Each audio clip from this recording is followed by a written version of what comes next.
Mga tol, ayon sa PCG o Philippine Coast Guard, whenever daw na nagkakaroon ng sigalot o tensyon dito sa West Philippine Sea, lagi silang gumagamit ng drone. Nagpapalipad sila for documentation purposes, mga tol, no? Para ma-videohan nila mula sa ere kung ano yung mga nangyayari, mga pangwa-water cannon ng China, pagbangga ng China, para hindi tayo napapagbintangan, mga tol, no? Kasi nga dino-document natin 'yan, meron tayong pruweba. Kasi kita nyo naman, mga tol, kung paano baliktarin ng China ang sitwasyon eh. Pero iba daw itong August 11. Sinubukan daw nilang magpalipad ng drone pero hindi nila nagawa sa paghihinalang gumagamit itong China Coast Guard ng signal jammer. Kasi syempre pagpapaliparin mo yung drone, kailangan ng signal dun sa remote mo, di ba? So gumagamit daw, mga tol, ang China, yan ang duda ng Philippine Coast Guard. Gumagamit ang China ng signal jammer para hindi makapagpalipad ng drone ang ahensya o ang PCG noong insidente sa banggaan sa pagitan ng barko ng Chinese Coast Guard at Chinese Navy noong August 11. Ako duda ko kung bakit sila gumamit ng signal jammer kung sakasakali man, kasi may plano na talaga sila. Kitang-kita naman natin, mga tol, doon sa position nila eh. Isang warship at saka isang Coast Guard biglang nagsalubong, parang gumunting. Balak talaga nilang ipitin yung barko natin. Tapos wala tayong maipapakitang pruweba na talagang ganun nga ang nangyari kasi nga wala tayong drone eh. Wala tayong aerial shot. 'Di ba? Kaso sumablay sila, mga tol. Salamat na lang talaga sa nagligtas. Salamat sa may kapal at hindi tayo hinayaan na humantong sa ganun. At salamat din sa magaling nating kapitan dahil naiiwas niya. At ang nangyari, instead na tayo ang banggain, mga tol, at tayo ang mapahamak doon, silang dalawa nagbanggaan. Pero ganun pa rin, di ba? Sinisisi pa rin sa atin, mga tol eh. So ayon dito sa report nga, mga kapatid, no, duda ang Philippine Coast Guard na gumamit ng signal jammer etong China para hindi tayo makapagpalipad ng drone, para hindi natin ma-document yung kabuuang pangyayari. Pero sad to say, meron pa rin tayong video eh. Ayon nga lang yun, ano nga lang, no? Cellphone camera nga lang. So para makuha natin ang detalye, panoorin natin itong balita mula rito sa UNTV News and Rescue. Bago natin to simulan, wag mong kalimutan mag-subscribe. Click mo na rin ang notification bell para ma-notify ka whenever na may mga bago tayong reaction video tulad nito. Wag na natin patagalin pa. Panoorin na natin to, mga tol. Benedict, lagi bang gumagamit ng drone ng PCG tuwing may misyon sila sa West Philippine Sea? Magandang tanghali, Rose. Ayon nga kay Philippine Coast Guard spokesperson for the West Philippine Sea, Commodore J. Tariela, lagi silang gumagamit ng drone para sa documentation sa ginagawa nilang misyon sa West Philippine Sea. Oo, marami tayong napanood, mga tol, 'di ba? May mga kumukuha mula sa ibabaw, 'di ba? May mga lumilipad at nagkakamera, drone ng PCG 'yun. 'Di ba? Pero sa pagkakataong to, wala tayong gunung kuha. Pero nitong August 11, hindi sila nakapagpalipad ng drone dahil sa hinihinalang jammer. Inunahan na agad ng China, no? Alam ng China, may plano na kami kung anong gagawin sa inyo. Palulubugin namin ang barko nyo. Pero wala kayong maipapakitang video kung anong nangyari. Kasi nga may jammer eh. Pero sad to say, yung plano nila sa kanila bumalik. Kaya nga sabi ng ilang senador di ba, karma is real. But this time around, we were not able to launch drones. It's because we believe that it's the Chinese who are blocking our drones to take off. So hindi tayo nakapagpalipad ng drone para makuhaan itong insidente na to and also to document the illegal actions of the People's Republic of China. This is the first time that I'll be disclosing it to the public, no, that we were not able to launch our drones. It's because we are suspecting that the Chinese have jammed the signal. Asa naman tayong aminin ng China yan, di ba? Hindi nila gagawin yun, mga tol. Pero napakahalaga kasi ng documentation sa atin. Lalong-lalo na sa mga ganitong sitwasyon, di ba? May nasawi, no? O kaya may lumubog. Kailangan natin ng pruweba na hindi tayo ang may kasalanan. Di ba? Kasi ngayon, tulad ngayon, mga tol, tayo ay pinagbabayad ng China dahil kasalanan daw natin kaya nagkabanggaan yung barko nila, di ba? Naglabas sila ng cut na video nila. Pero sabi ng ating kinauukulan, ilabas ninyo yung buong video kung talagang kami may kasalanan. Which is hindi rin naman gagawin ng China yan, mga tol. Diba? Tayo sana, may video sana tayo. Kaso, meron na silang signal jammer na ginamit para hindi tayo makapagpalipad ng drone. So, ibig sabihin, umpisa pa lang mga tol, meron na talaga silang pinaplano. Diba? May pinaplano na talaga silang gawin. Biruin mo, warship at saka Coast Guard na malaki humahabol sa maliit na barko natin, mga tol. Tapos bigla silang nagsalpukan sa gitna. Ibig sabihin, may plano talaga silang durugin tayo sa harap, sa gitna nila. Ayon pa kay Commodore Tariela, dahil sa nangyari, sisiguruhin nila ang mga drone na magagamit kahit pa mayroong jammer na gagamitin ang China. Sa translated na pahayag mula kay Senior Colonel Jiang Bin, spokesperson ng Chinese Ministry of National Defense, sinabi nito na ang barko ng Pilipinas ang nagsagawa umano ng dangerous maneuvers sa pamamagitan ng high-speed changing at Biruin mo, eto hindi ko maintindihan mga tol kung saan niya nakinukuha yung lakas ng loob niyang. During the incident, the PCG vessel made dangerous maneuvers such as high speed. O anong kinalaman nung mabilis naming pagpapatakbo para maggabanggaan kayo? 'Di ba? Unang-una, bakit kayo magdidikit? Ang lawak-lawak ng karagatan, ba't kayo nagsalpukan? 'Di ba? 'Di ba yun na lang eh. Ba't kayo nagsalpukan? Napakalawak ng karagatan. Ano kung mabilis ang andar namin? Ano kung mabilis ang andar ng barko namin, di ba? Ayan such as high-speed changing and sharp turns to cross the bow of Chinese vessels. So sinasabi ninyo, iniiwasan ninyo yung barko namin? Talagang kayo pa talaga umiiwas sa barko namin? Kahit iwasan ninyo yung maliit na barko, bakit kayo sasalpok? Di ba? Kung yung isa lumiko pa kaliwa, yung isa lumiko pa kanan.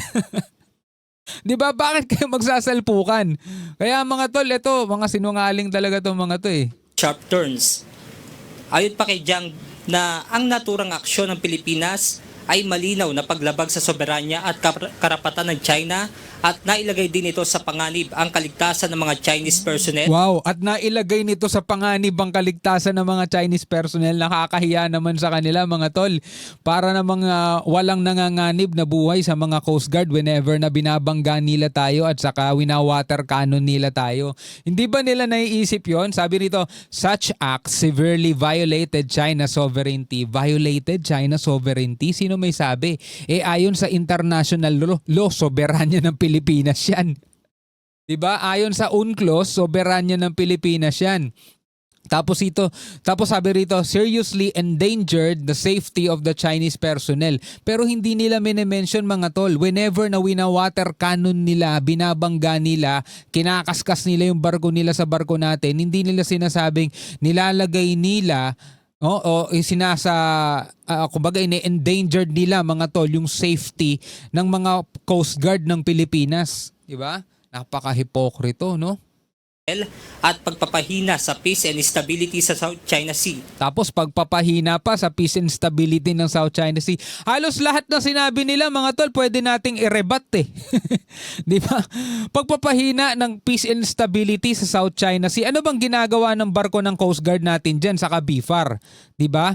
Sinisira ba natin ng peace and stability samantalang namimigay lang dyan ng ayuda sa mga mangingisda, namimigay ng krudo, namimigay ng grocery kasi nga sobrang baba na ng nahuhuli nilang isda dahil hindi na sila makapasok doon sa dating traditional fishing ground. Diba? Yung dating pangisdaan, hindi na sila makapasok doon. So, binibigyan na lang sila ng subsidy ng gobyerno, tulong ng grocery, pagkain, bigas, krudo. Diba? Hindi para sirain yung peace and stability. Bukod doon mga tol, ano ang ginagawa ng Coast Guard ng China, 'di ba? Habang namimigay tayo ng mga tulong dito sa mga mangingisda, winawater cannon nila. Pinapalayas nila, hinaharas nila. So yung gawain nilang 'yon hindi sumisira sa peace and stability. O 'di ba? Alam nyo mga tol, kahit ng elementary ata kayang-kayang i-rebut ito mga pinagsasabi nito ni Senior Colonel Jiang Bin, spokesperson Chinese Ministry of National Defense. Puro in denial tong mga 'to eh. Sa kuwang ito ng Philippine Coast Guard, makikita na nagkabanggaan. Ayan tingnan nyo di ba? Imagine mo etong barko ng warship ng China, lumiko pakaliwa. 'Di ba? Kung titignan natin, lumiko siya pakaliwa, eto namang barko ng Coast Guard, lumiko pa kanan. 'Di ba? Bakit ka liliko pa kaliwa at ikaw bakit ka liliko pa kanan? Talagang magsasalpukan kayo. Pwede naman kayo lumiko sa magkaibang direksyon, 'di ba? Eto barko nila, imbis na lumiko sila pa ganun, lumiko sila pa ganun. Talagang magsasalpukan talaga kayo tapos sasabihin nila kasalanan pa natin. Ay nako po. Ang laki-laki ng dagat lumiko sila magkasalubong. Kung nasa gitna tayo niyan, wala. UP tayo diyan, sandwich tayo diyan. Ng PLA Navy warship at Chinese Coast Guard vessel noong August 11 habang hinahagad nila ang PCG vessel. Ayon kay Commodore Tariela, dahil sa banggaan, may posibilidad na may nasugatan o nahulog na tao kung kaya't nagboluntaryo ang PCG na tumulong. Diba? Kasi kung titignan yung mga tolo, sinisisi tayo dahil daw sa mabilis nating pagpapatakbo, dahil daw sa tumatawid tayo sa harapan nila, mga tol, diba? Napakalawak ng dagat, pwede naman silang lumiko pa ganun para magkahiwalay sila. Kaso alam na nga nilang umaandar silang ganyang sabay, lumiko pa silang sabay din, yung isa pa kanan, yung isa pa kaliwa. Magsasalpukan talaga kayo, pareho kayong engot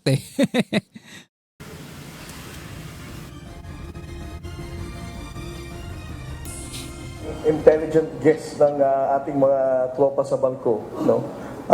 Ang dahilan nito kung bakit they offered assistance sa China Coast Guard, no, after the collision, because we were actually suspecting that there was injury or even people went overboard dahil sa pagbangga ng PLA Navy sa China Coast Guard. So, it is true, based on the video, there are 4 people na nasa harapan ng barko. Tamang pagtama ng China Coast Guard, nawala na yung 4 na tao. Wala na, kinain na ng pating yung mga yon. Ewan ko lang kung may pating dyan. Pero matindi nun kung sakaling tumilapon sila, ipit pa rin sila dyan mga tol. Kawawa naman ito. Itong mga yan Yan kita niya yan. Diba? Tumugon din si Tariela sa sinasabi ng China na dapat tayo ang magbayad dahil sa nangyaring insidente. Ano kayo? Hello? Hello? Hello? Paano tayo magbabayad? Sila nga nagbanggaan. Di ba? I mean, parang hindi ko din magets yung mga statement na ganyan. I mean, sila nagbanggaan sa isa't isa, bakit tayo magbabayad? Meron ding statement Sabi nila, magagalit na daw ang China because of the incident that happened. Bago sila magalit sa Coast Guard, dapat pagalitan nila yung mga CEO ng barko nila, no? The skippers ng barko nila. Because it's actually their recklessness and their dangerous maneuver that resulted to collision. Tama. But kidding aside, we are not going to pay any accountability for such incident. It's their own doing. It is their illegal actions that resulted to such collision. Tigas din ang mukha maningil no? Tigas ng mukha maningil ng putek. Rose, sinabi nga rin ni Commodore Tariela na hanggang sa ngayon ay wala pang inilalabas na pahayag ang China patungkol nga kung may namatay o nasugatan doon sa nangyaring banggaan ng 2 barko ng China. Pero alam nyo mga tol, sa lahat ng balita sa buong mundo basta hindi pag-aari ng China, walang nasa katinuan ang magsasabing kasalanan ng Pilipinas ang pagbabangga ng 2 yan. Malabo mga tol.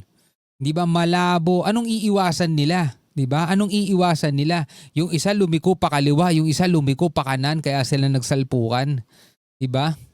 At yan mo ng ating update mula rito sa Quezon City. Balik sa inyo dyan. Anyway mga tol, bilang mga Pilipino, ano ang inyong masasabi dito sa video na ating napanood? No, pwede kayong magbigay ng inyong commentary sa ibaba. Pwede kayong magbigay ng iyong reaksyon tungkol nga dun sa paggamit ng signal jammer ng China para hindi makapagpalipad ng drone etong ating Philippine Coast Guard. Ako, duda ko mga tol. Umpisa pa lang, alam may balak na talaga silang masama No? Kaya yung mga documentation na ganyan, iniiwasan nila kasi wala silang wala silang may bibintang sa atin kung documented lahat ng nangyari mula sa ibabaw di ba? from bird's view o eye view, di ba? Anyway, no, hanggang sa muli, maraming salamat sa inyo. Ako nga pala si Shobaldi. Peace out.